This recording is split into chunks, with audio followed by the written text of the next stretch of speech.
now tuned into the greatest. What y'all wanna do? Don't you know we always coming through? Me and my crew, let me hear you say fire up.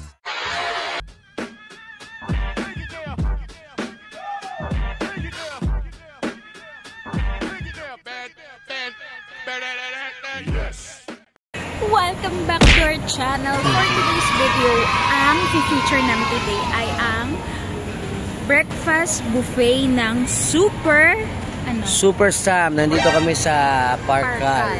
Ayan, hanapin pa namin yung Super Sam. Pero nandito lang yun. Pero kung gusto nyo makita kung ano ang kanilang mga ino-offer, keep on watching. Let's go!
Hello guys, good morning. Nandito tayo sa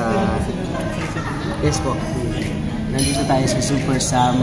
So ito, English Filipino. Sorry. English buffet nasa isip ko. Breakfast buffet Pinoy style. So ito, OG, sangag, bacon at saka longganisa. Tapos pwede ka lang magpaluto ng egg. Okay, re-request mo yan. So tikman natin. Wait. Parang ano? Tangag Batangas. Most definitely vegan. Sarap. Sapat. Yung bacon. Kaso wala tayong suka.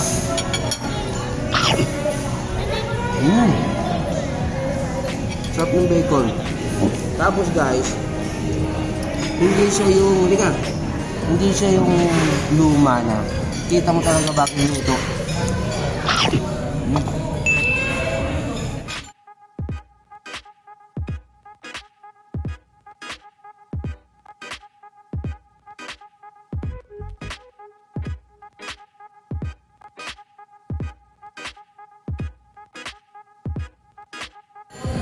Okay guys, to si Don Lord, yung bacon, yung mga tinda. Meron din naman ako niyan.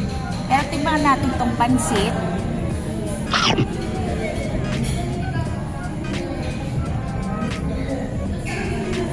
Alam mo yung pansit sa Chowking? Ganun yung lasa niya. Wow. So, marami siyang sahog. Saka, crunchy pa yung mga gulay niya. So, ibig sabihin, hindi overcooked. Tapos, meron pa silang kasamang ito. Ano ba yan? Danggit. Oo. Ayan. Dapat may suka yan. Ayun. Ito. Wow, may plating pa yung suka. Pati nga ng suka. Dapat pa. Gepit. Ang sarap. Ang sarap yung ginawa nilang parang Suka. Parang ensalada eh. Tapos, merong bangus. Ayan. Ito natin. Baka matinig ka pa. Tapos mo din sa suka. Ang pagkakaluto nung, yun nga lang, syempre, hindi ka na mag-expect ng mainit yung food. Pero, masarap siya. Yung timpla niya is yung typical na pang breakfast na bangus. Kasi, sabi mo yung time frame. Anong time frame? Alas 7 kasi nag-i-start. Tapos, dahan-dahan. eto, meron, dati, nakita ko may waffle yun, pero ngayon, pancake sila. So, every Saturday and Sunday, nag-iiba yung kanilang Dessert. Sweets. Nakalagay doon sa menu nila. So, tikman natin to. I like that. Ayun nga, medyo saggy na siya na medyo matigas kasi nga nag-sit in na siya ng matagal dun sa buffet table. Pero, pwede na. Yan, tapos ano yan? ito, Cornbread. Parang ano, kopya. Fruit cake, parang Oo. gano'n. Tulog na, Milyan. Ang sarap. Ang sarap. Diba? Ano? Tapos may fruits pa sila. Banana bread. Banana. Oo. Parang hindi eh. Parang fruit cake. Banana bread yan, Han. Rich kid ka kasi. Parang fruit cake eh. Banana bread jam. May ano eh. May pasas. Oh, eh bakit? Bawal ba may pasas yung banana cake? Ayun. Tapos may fruits. Ayan. Tapos may kasamang coffee, may kasamang iced tea. So, pwede na rin. Tapos mamaya, dadating yung Paris ni Don Bird, which is hindi yun included sa buffet. Gusto na lang daw mag-try.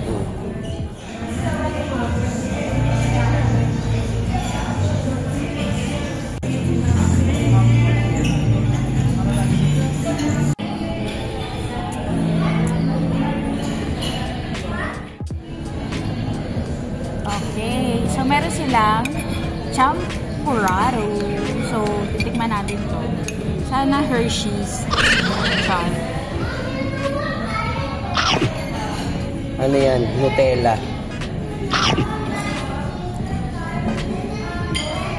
Hindi, kokwan. Kokoa. Kekeo. It's not cocoa, it's kekeo. Yung kanyang bigas na ginamit is maliliit. Para siyang minash eh. Hindi siya, tingnan mo, hindi siya buo-buo. Aha. Typical na champurrado na yung ginamit nila is cocoa. Kekeo. Tapos, wala siyang gatas.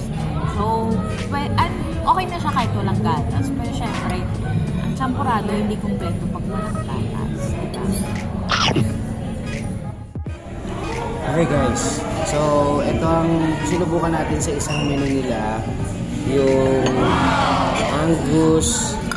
Angus Tenderloin Paris. So sa tala ng pag-vlog namin, meron pa lang akong dalawang top Paris. Isa yung sa Vespa, nakalimutan ko na yung isa, aalalahanin ko, pero ito tignan natin. So, sinuserve siya na may kanin, kaka may chili oil. Matik yan. Tikman muna natin yung sabaw.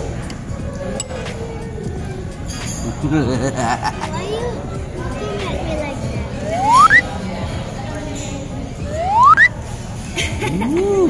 Your face. Dali naman. Mr. and Miss. Feeling ko meron, Han eh. Yeah, I'm not eating that. Pero, let's try nila. No, I'm allergic Bossing, to kanin. si Paris ba may star? Guys? Tanong natin.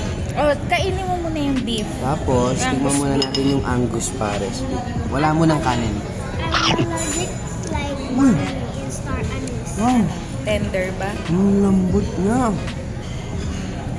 Because it's cooked already. Meron? Okay. Allergic kasi sila pareha sa star anise. Ako naman hindi. Sila lang dalawa. Thank you, boss. Ito. Ngayon, tikman naman natin siya may kanin. Even there's no star anise, I don't want to eat that.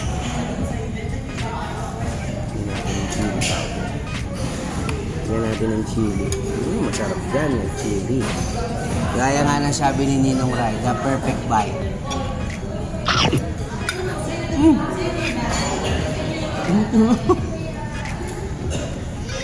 Masarap ka, may chili oil. Kapal. Kapang perfect bite. What's a perfect bite? Perfect bite means perfect bite. Para kay Ninong Rai. Mm. 10 out of 10 para sarap.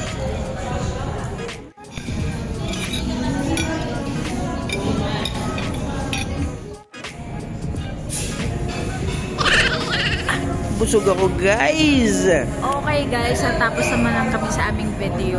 So how would I rate? Ako 10. 10 out of 10. Sarap.